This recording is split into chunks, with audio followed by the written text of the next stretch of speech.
Now, obviously, the purpose of the presentation is to show you what are the things that you have in front of you, and then how I could accompany you in, right? So now, the first thing that I do with all my clients is rewriting the CV and the 4 questions of the application, EPSO application form, the four questions of the motivation. Why? Because we think always that as there are so many people watching or looking at your profile, it's better to have it well written, it's better to have it well presented, right? So this is our thinking. And therefore, I'm rewriting with them the CV. This is number 1. And in the CV, we put everything they have, right? So in a FOSCA situation, I will not put only assistant writer or secretary or so. I will put all the television experience and everything, right? This is your CV. It's not a CV for a job or it's a CV for a profile. No, it's your CV. It's your professional life. And we put everything there, right? So this is one thing. And why? Because if ever your CV will circulate, and probably will in the commission, then it's better to have one CV than to have several. And then people say, well, who are you at the end of the day, right? With so many profiles circulating. So because of that, we rewrite one CV and then we charge it or we upload it in the EPSO profile, and then you are done with that. And obviously, as much you do the correction, I've done this with a client on Monday to modify the LinkedIn profile in the same direction, right? So we recover from the CV and we do, or in your case, working in the commission, Fosca or Jacopo, you do as well the in the CISPER modification, right? So you put your new CV everywhere, and this will be one CV across, right? Then the 4 questions of the motivation are important as well to work, because in any case, they would read it at a certain point. And secondly, we will in any case recover these, retrieve this information later on when we will prepare the interviews. You see, so it's not like a lost shot, and then it's not, it is important, right? So this, and then when you have an application, I think in my client, she did an application for DG Research, and then she said that they asked for another template for application, but we retrieved from the 4 questions. You see, so again, these 2 documents, CV and 4 questions of motivation, is very well to have them prepared, and then you recycle them throughout your situations. Okay, so this is one. Secondly, then immediately after this writing, we should do the CBT, right? The verbal, numerical, and abstract reasoning. Now, I have recovered a lot of clients that have done the humanistic sciences, right? So they said, Carmen, I'm sorry to say I'm 0 in mathematics. I have no clue what to do in the numerical, blah, blah. And I'm telling you, I can recover. It's that I explained you the method, and then we'll do it, and you will do it. And at the end, it's not even that complicated, because the numerical reasoning that you are supposed to do are exercises that in the school you learn in 12 years old, right? So sorry if in 12 years old people are, or children are able to learn it, then you will be able to learn it and you will get over it, right? I had a client I have in mind now talking about the CBT, and obviously I have so many examples, but this one, she was in the 50s, somewhere there, 52. And she went for an 80-12 interpreter, right? No, a translator. Okay, head of department job. So directly 80-12 external competition, 80-12 translator. Now imagine that poor girl, obviously she has done whole life in humanistic studies. So mathematics was 0. And then when she said, I have to do this CBT, so okay, let's see. And then I explained her the method. She learned the method, she understood the method, she did the exercise. We have done the exercise together, and it was okay. And she said, and I'm telling you, she had tears in her eyes, saying, I thought all my life that I'm stupid. Now, what you did is to demonstrate that mathematics was not well explained. Because explained like this, I understood. And we have done, and she has passed the exam. And she has passed an 80-12 exam with, 1 hour of numerical reasoning. Obviously, it was individual coaching, right, to help her. But could you imagine? And then this kind of awareness that she thought about herself that she's stupid because of that, but she recovered from. So what I'm saying is I'm not afraid that you will come and you say, I don't know, I'm not able. Don't worry, we will take care of it. So this is verbal, numerical, and abstract reasoning. And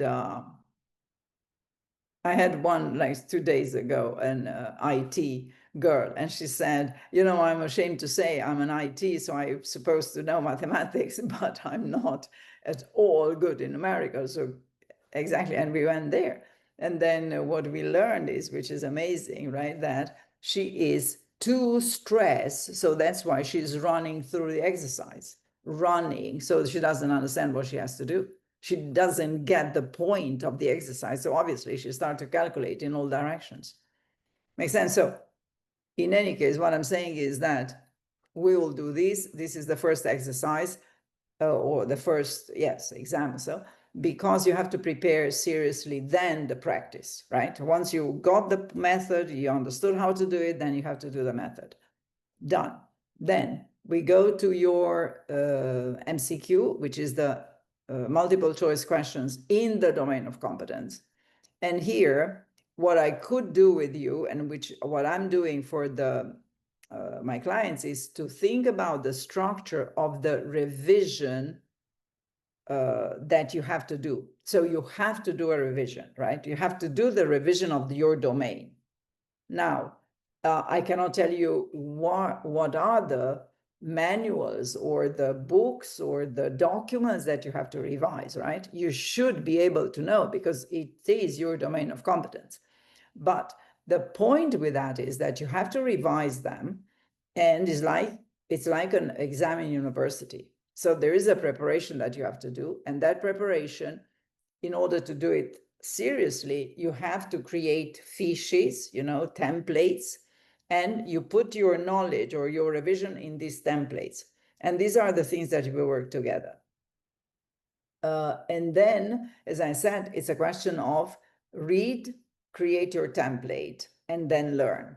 Read, create a template, and learn. So this is a process of revision of the technical knowledge or the substance knowledge that in each of the domains has to be done.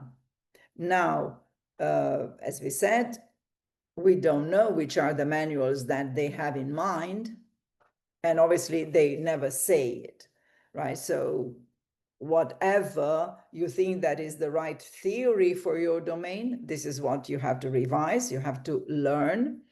What I could help you is to create these templates so that your learning is systematic and thorough. So this is the second test.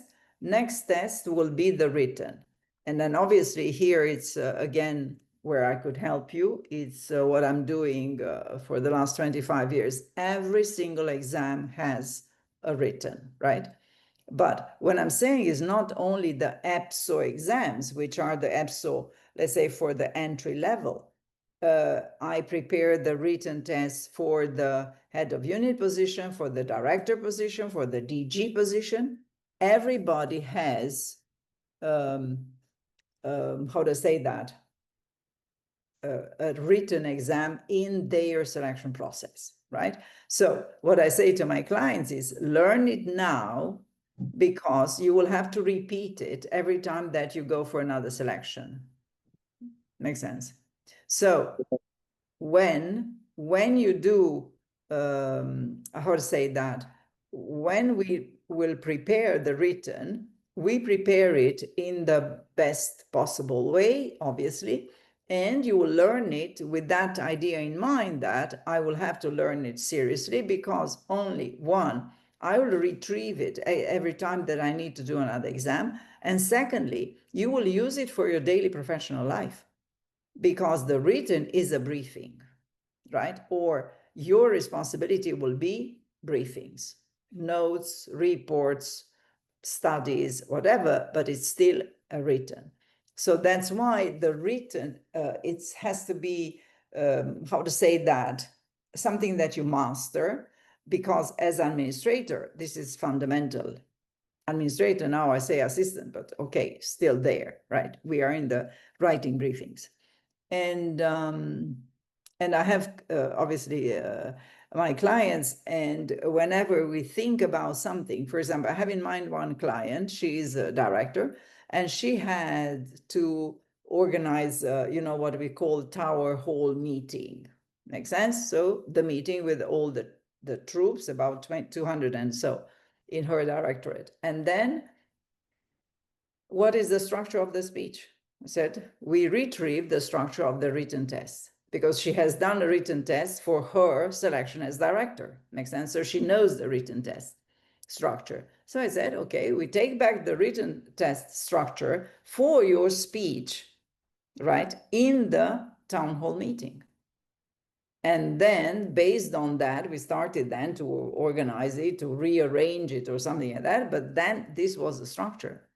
Makes sense? Or I have another client, head of unit, and she had to organize a team building with her team, 70 people in the team.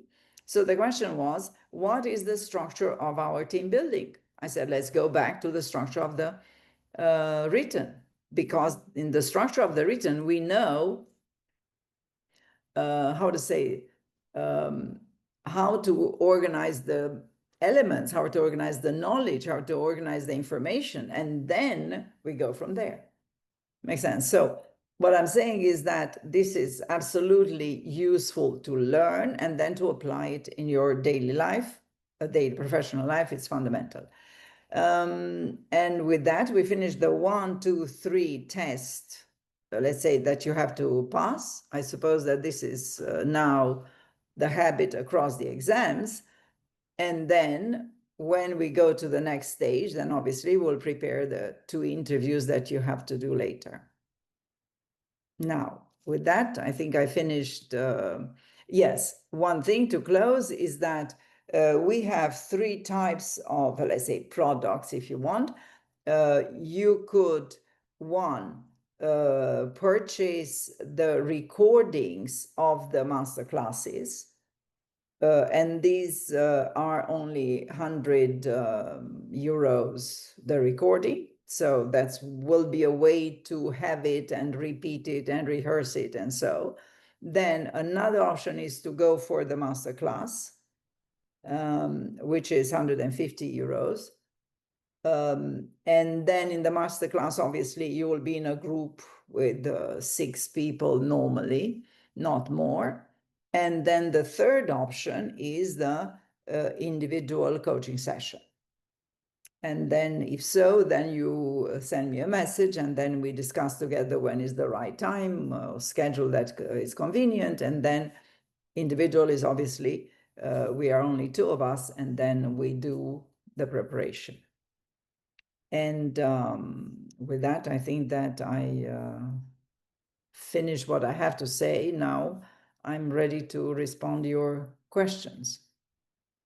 Yes, thank you so much, first of all, for the presentation. Actually, gave me a lot of clarity on the different steps of the process, because at least for me, this is my first time actually going through a similar competition.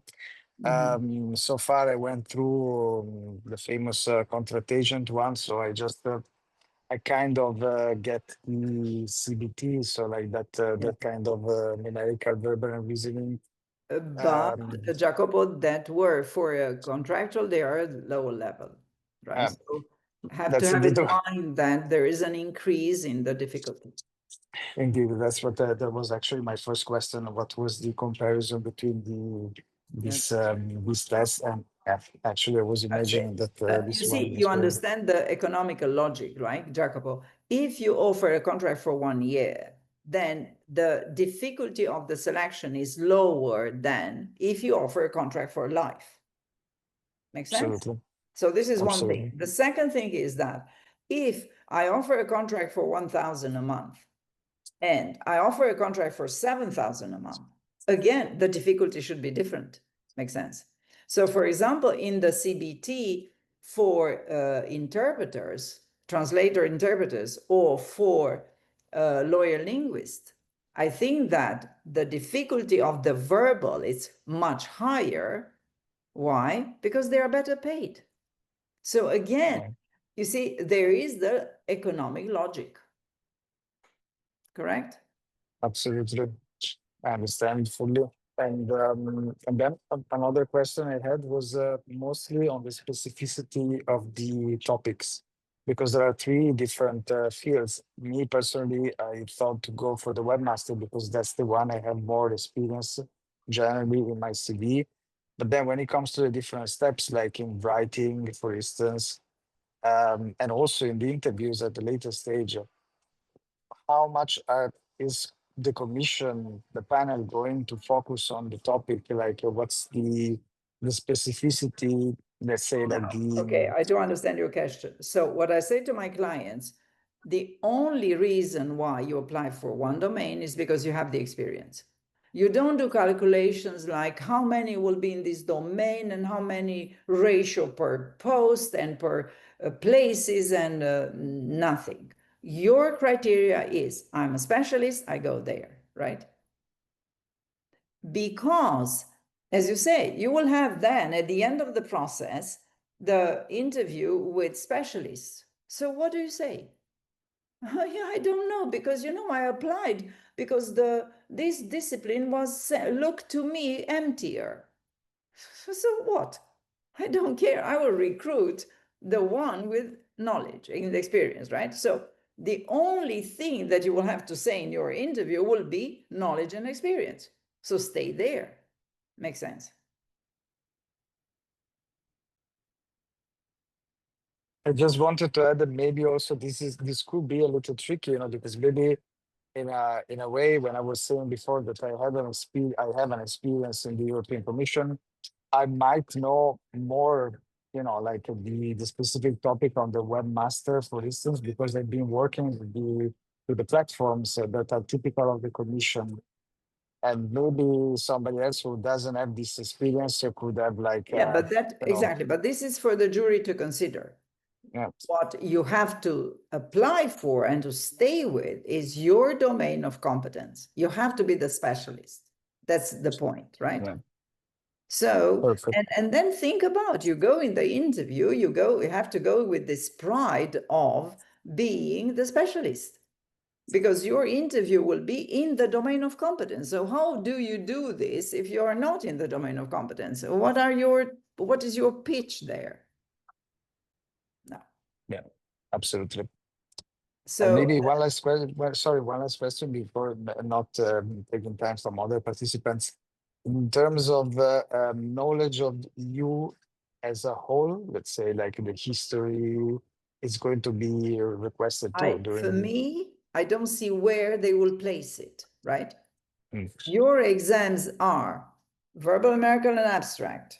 Then domain of competence, which is digital marketing or something. And then will be a written, but the written is not in the domain. I think that the written will be a case study type, you see what I mean, which is not in the domain of competence. Okay, we finish with that. And then later on, you will have one interview on EPSO competencies. And then you will have one interview in the domain of competence. So where's the history of European policies? I don't see. You follow me? So I don't see them in the phrasing of your test. Yes, it replies fully my questions. Thank you so much. Thank you. Somebody else? I have a question, Ivana. Yes. I know, I could see your name. Okay. So my question would be, what timeline do you think we are looking at? Because it's there's, I think that people start to kind of speculate on the timeline. Look, Ivana, I would say there is a point that I'm doing in coaching. What you cannot control, there is no point of thinking about, right? So the timeline is never decided in advance. It depends on a lot of other characteristics, right? The way that EPSO functions, the way that they negotiated the platforms, the way that they have assessors, is 1,000 conditions to be, let's say, to come together. So there is no point. What you do on the contrary, what I advise my clients is to, how to say, to start preparing immediately. Why? Because you need time and for the CBT and for your MCQ. You need a lot of time of practice. So do not wait, because they might surprise you that for once they organize themselves quickly and then they call you tomorrow and then you do what? So start preparing. That's the only advice, but don't speculate. You don't care what the others are doing, saying. They don't know, so it doesn't matter. Fosca? Yeah, my question is more practical. Once we have finished all the tests, so the verbal, numeric, and abstract, the field related, and MCQ test, and the essay, we are in the reserve list because we all will pass this because we are beautiful and special. So we all pass into the reserve list, and there is no field related interview or something like that. Will be after. The reserve list is just the right to go for the interviews. Yeah, but the interview, you have it with the head of unit and with the panel just to see if you have all the characteristics. Is not another step in the EPSO competition. It is, absolutely. It is the step to get the job. The reserve list doesn't mean anything. Do you hear what I said? Is the right to get the selection process. Okay, but it means that you will have an interview with a head of unit or it doesn't mean that you will have. Whatever. It means that you have the right. There's a chance to. Exactly, you have the right to go for the interview. Okay. That means you have the right, and this is what I said. My client this morning, she passed the transport competition. She is on the reserve list. Now she applied for a job. Makes sense? She has the right to apply. You do not have the right to apply. Okay, but in the moment you are into the reserve list, you have the view on all the vacancies that are in the institutions. Yes, and you have the right to apply. Okay. But you do not have the right to be selected. No, but that's for sure. Yeah, this is sure. This is obvious. I mean, being in the reserve list is not meaning that you are employed. That is exactly. For sure. So then you have the right to apply. Then come the two interview, and this is this morning prepare with her was the interview based on EPSO competencies. So this is the one part of the interview, and on Monday we'll prepare the other part of the interview, which is on specific competencies for the transport sector. But in the notice of competition is not indicated this, that you are, after you pass all the test, you are into the reserve list. That's it. Doesn't say anything about further interview concerning the profile. I'm telling you what comes after. Okay, so it's just like the competition I just had. Look, this is what I said to my clients, right? When they became nervous about why the EPSO changed the competition, I said, no, they cut the macaroni in another place. Make sense? So the process is the same. What is the difference?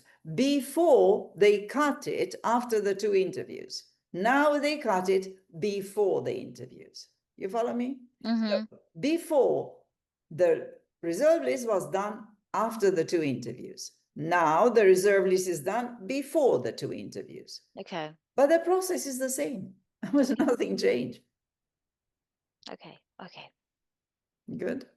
So, Elisa, did you want to ask a question? Yes, I would like to ask a question about the written test. You said that it's a case study, and but in I think it is in our field. So maybe just Okay, so now, if you think so, Elisa, yeah. tell me, what are the criteria for the evaluation of the written? Did you check the criteria? No, I don't know if I didn't check the criteria, but I think So- it's no, how to write in. They have to evaluate the communication style, the clarity of your competence in communicate in a written way. I remember something. Yeah, but this is the blah blah around. What I want you to check are the criteria. And if in the criteria you have communication, blah, blah, blah, blah, that is a case study. If in the criteria you have knowledge in the field, then it's Okay. written in the domain. Okay. That's of the So- difference. So Okay. what you are checking in your notice is the criteria for the evaluation of the written. The criteria will tell you whether there is a case study type, however they call it, doesn't matter. The case study means not domain of competence. If in the criteria you have the knowledge in the domain, then it's a written in the domain. Okay. You see that? Perfect. Perfect. Thank you. So if someone of you has the notice, then you tell me the criteria and we clarify immediately. Huh? Yeah, Good.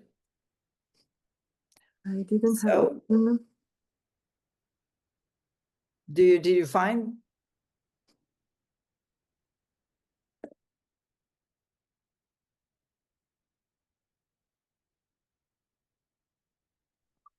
You need a specific condition, education and experience. Wait, you're talking about the written test evaluation. That's the only thing I want. I don't want anything else. Written test evaluation criteria.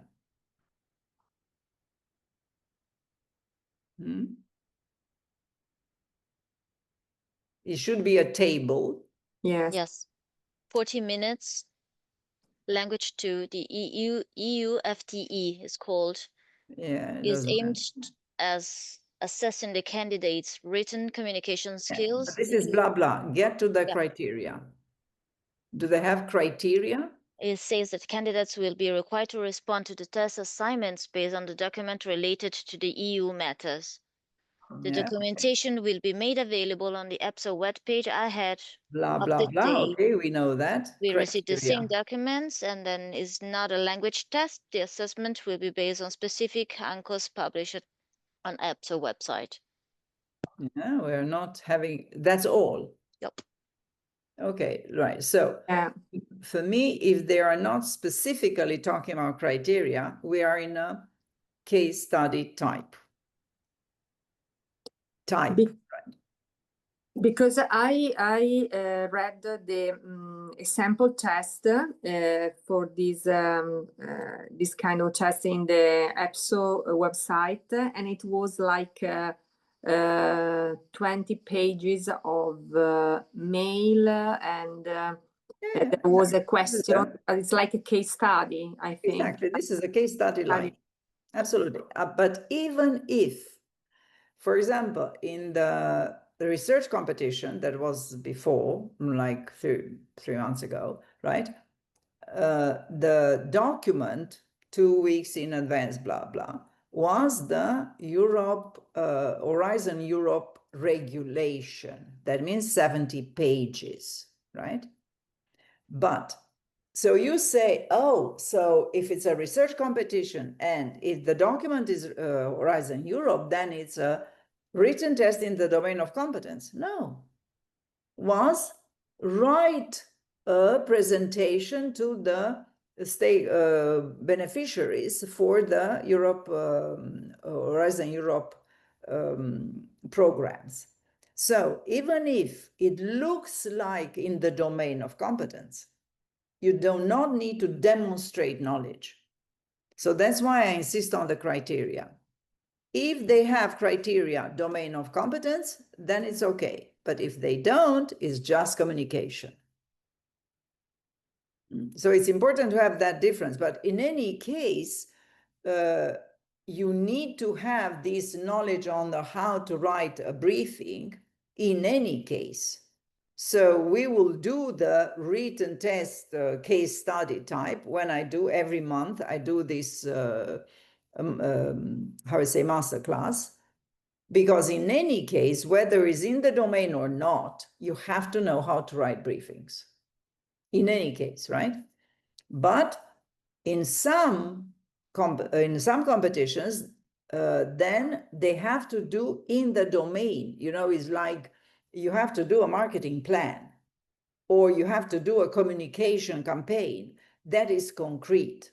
But very rarely the competitions have such a specific assignment, very rarely, right? So once upon a time, there was a competition for accountancy, and they got a budget and they had to balance the budget. You see? Now, this is domain of competence. But very rarely. The vast majority have to do a case study type, right? So I would say prepare already with that. Then next to it, do your revision of the substance, and that's enough. But obviously, very soon do the, let's say, the masterclass or you come in individual sessions because you need time to practice, and that's fundamental, right? Your time to practice is fundamental. You have to have 3 months to integrate the knowledge, to do enough practice, to see that your scores go well, and then they could call you. You are ready. I have a question when it comes to this written part, because I talked to a friend who did just now also an internal competition, and on this part it seems like a lot of people are failing because it was not possible to edit in the document. So basically, the minute you are typing something in the document, even with the spelling mistakes, it was. So this is how challenging sometimes these things are. I don't even understand why they do it, but. Look, I'm not that sure about not able to edit. So unless the platform didn't work well, but she said she checked with other people and it was the same.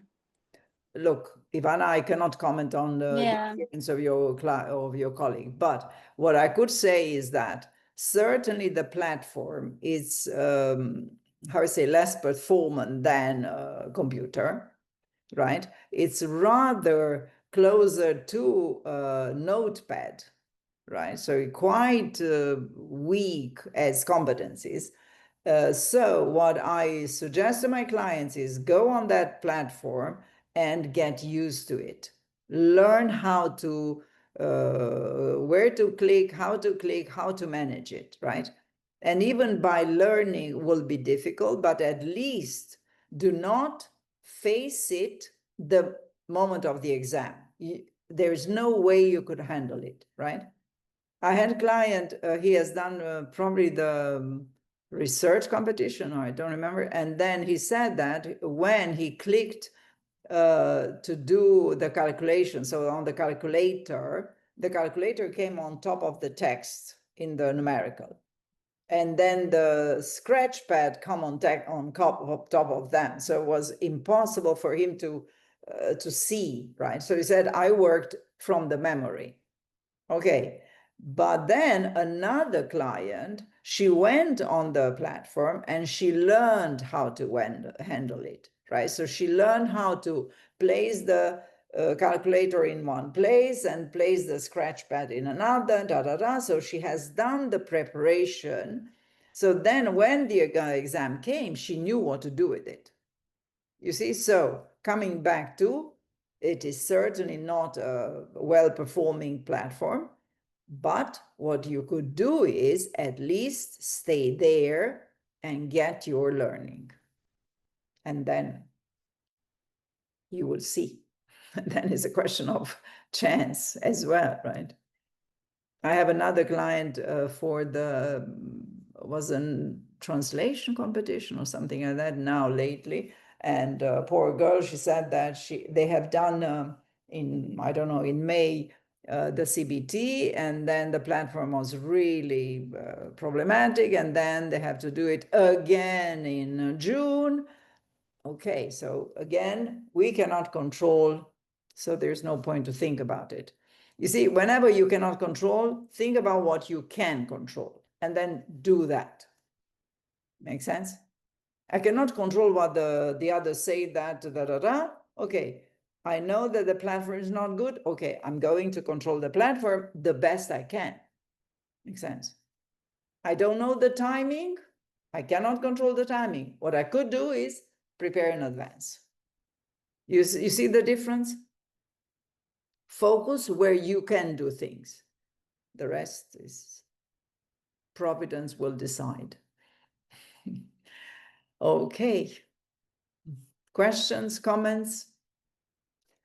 And if not, then I will see you in master classes, individual sessions, whatever you think that you would like to join me for. And with that, enjoy your weekend and probably your holidays there are closer.